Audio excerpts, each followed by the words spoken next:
লবণ নেই দেখো 12টা বাজে সকাল আর ওখানে খাওয়া হইতেছে আমরা সকালের খাবার লবণ নাই এইটা মোটামুটিতে আছে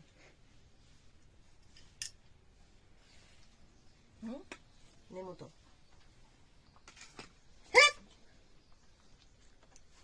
কয়দিন নিমু কথা লগে লগে সবকিছু হয় নাকি মানে তো হা না খেতে একটু ধৈর্য ধরন লাগে তো না খেতে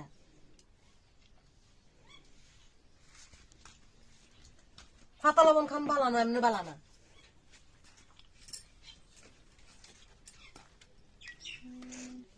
ফরার বেলা তো ডং ডং